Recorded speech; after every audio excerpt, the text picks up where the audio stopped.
दोस्तों इस वीडियो में हम सीखने वाले हैं झोला फाड़ तरीके से समीकरण को हल करना। जैसे कि आपके स्क्रीन पर ये दो सवाल लिखे हुए हैं और बिल्कुल जबरदस्त तरीके के ये सवाल हैं और इस तरह के सवाल में सबसे ज्यादा क्या होती है, बच्चों को दिक्कत होती है। लेकिन इस वीडियो को देखने के बाद आपको समीकरण के सवाल में किसी भी तरह की दिक्कत नहीं होगी। आप झोला फाड़ तरीके से बिल्कुल आप इस समीकरण को हल करना सीखेंगे। तो करते हैं फिर वीडियो को देर किए बिना शुरू। जैसे कि हमें पहला क्वेश्चन दिया है कि 7 ब्रैकेट y प्लस के 3 बराबर 5 ब्रैकेट y प्लस के 7। ये क्वेश्चन हमें दिया है। इस क्वेश्चन को किस तरह से करेंगे, जैसे कि कभी भी अगर देख लो कि अगर कहीं ब्रैकेट लगा हो तो उस ब्रैकेट के अगर बाहर कोई संख्या लिखी हुई है, जैसे 7 है, कुछ भी है, तो उसमें आपको क्या करना है, इस संख्या की मल्टीप्लाई इन दोनों संख्याओं के साथ कर देनी है। जैसे कि यहां पे है 7 और इसकी मल्टीप्लाई इसके साथ करेंगे तो ये कितना हो जाएगा,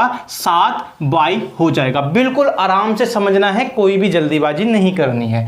अब देखेंगे क्या इसके साथ कौन सा चिन्ह लगा हुआ है, तो आप कहोगे प्लस, लेकिन इसके साथ भी क्या है, प्लस, तो प्लस और प्लस क्या हो जाएगा, प्लस ही हो जाएगा।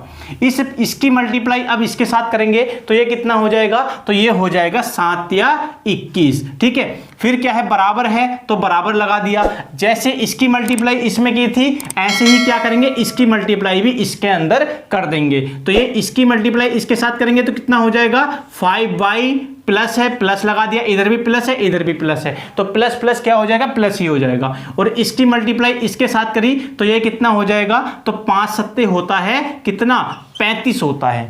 5 सत्ते कितना होता है, 35 होता है। अब देखेंगे इन सवाल, देखो ये कौन सी संख्या है, ये है चर संख्या, और ये भी क्या है, चर संख्या, और ये है अचर संख्या, और ये है अचर संख्या। तो ये संख्याओं को बोलते हैं चर। चर क्यों बोलते हैं, क्योंकि इनके साथ क्या है, जो ABCD वाली संख्याएं होती हैं उन्हें हम क्या बोलते हैं, चर बोलते हैं, और जो स्वतंत्र संख्या होती हैं उन्हें हम बोलते हैं अचर संख्याएं। तो ये क्या है, अचर संख्या है और ये अचर संख्या है। तो आपको ध्यान रखना, अचर संख्या एक साथ जुड़ती हैं और चर वाली संख्याएं एक साथ जुड़ती हैं। हम ऐसा नहीं कर सकते कि 21 में को 7 जोड़ दें, तो ऐसा नहीं होगा, क्योंकि इस 7 के साथ लगा है y, और y क्या है, एक चर संख्या है, और ये क्या है, अचर संख्या है, और ये भी क्या है, एक अचर संख्या है, और ये क्या है, ये चर संख्या है।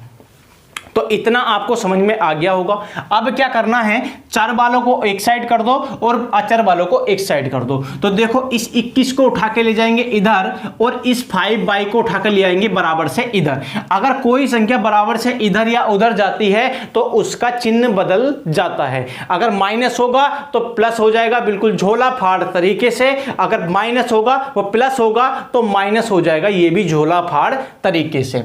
तो क्या करेंगे, 7y को ऐसे का ऐसे ही लिखा, इसे 5y को उठा के इधर लेकर आएंगे तो इधर है प्लस का, तो इधर आके हो जाएगा माइनस के 5y, बिल्कुल झोला फाड़ तरीके से। बराबर है, बराबर लगा दो, इस 35 को लिखो और क्या करना है, इस 21 को उठा के इधर ले आओ। तो 21 इधर प्लस का है, इधर आके हो जाएगा माइनस का 21। और अब देखो, अब हम इसमें से इसे घटा सकते हैं। अगर 7y में से 5y जाएंगे तो कितने बचेंगे, तो आप कहोगे 2y बचेंगे। अब देखो इसमें से इसे घटाओ, कितना होगा, तो ये आ जाएगा 4। 5 में से 1 गया तो 4 बचा, और 3 में से 2 गया तो कितना बचा, 1 बच गया। अब देखो क्या करना है आगे, ये क्या है, इस y की गुणा में है। अगर कोई संख्या गुणा में होती है और बराबर से इधर लेकर जानी है तो वो कहां जाएगी, उस संख्या के भाग में चली जाएगी। तो y तो ऐसे का ऐसे ही रहेगा, और 14 अपून के कितना हो जाएगा, 2 हो जाएगा। इस 2 को इसके बटे में ले गए, इससे काटा तो ये होता है कितना, 7 दूनी होता है 14, मतलब कि 2 सत्ते के 14। तो y का मान हमारा कितना आ गया, तो 2 हमारा आ गया, तो 7 हमारा आ गया। ठीक है, 7 हमारा y का मान कितना आ गया, 7 आ गया, और इस क्वेश्चन का आंसर भी कितना हो जाएगा, 7 हमारा हो गया। ये क्वेश्चन आपको बहुत मजेदार तरीके से समझ में आया होगा और बिल्कुल झोला फाड़ तरीके से। अब इसका देखते हैं हम सेकंड वाला क्वेश्चन किस तरह से करेंगे। तो जैसे इसमें की थी तो इसकी भी मल्टीप्लाई इसमें करेंगे तो ये कितना हो जाएगा, तो ये हो जाएगा 6/, देखो इससे आपको सॉरी बाई नहीं x, अगर इससे आपको कोई प्रॉब्लम नहीं होनी चाहिए, x हो या y हो, a b c d कुछ भी हो तो उसका झोला ही आपको फाड़ना है, जैसे इस तरह से करते हैं। अब इसकी मल्टीप्लाई इसमें करो तो प्लस का कितना आ जाएगा 18 आ गया, 6 कितने होते हैं 18 होते हैं, बराबर का साइन लगाया, इसकी मल्टीप्लाई इधर करेंगे तो ये हो जाएगा 4x और प्लस इसकी मल्टीप्लाई इसके साथ करेंगे तो 4 सत्ते कितने होते हैं, तो 4 सत्ते हमारे होते हैं 28।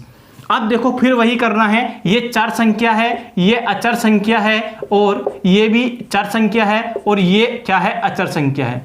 जब ऐसा है तो चर वालों को एक साइड कर लो, देखो 6x को ऐसे का ऐसे ही रहने दो, इस 4 को उठा के इधर ले आओ तो ये इधर प्लस का है, इधर आके हो जाएगा माइनस के 4x बराबर।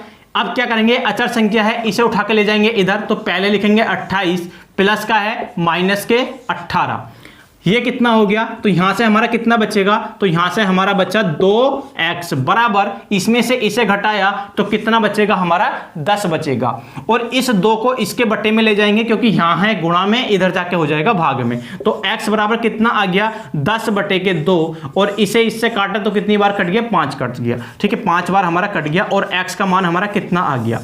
अब मान लो कि यहां पे अगर संख्या नहीं कटती है, संख्या नहीं करती है, मान लो यहां पे आया 11/2, ठीक है, लेकिन हम इसे लिख भी सकते हैं कितना 5.5, लेकिन आपको काटना नहीं आता है तो आप यही आंसर छोड़ सकते हैं, अगर संख्या यहां पे ना कटने वाली आए तब भी आपका आंसर ठीक होगा।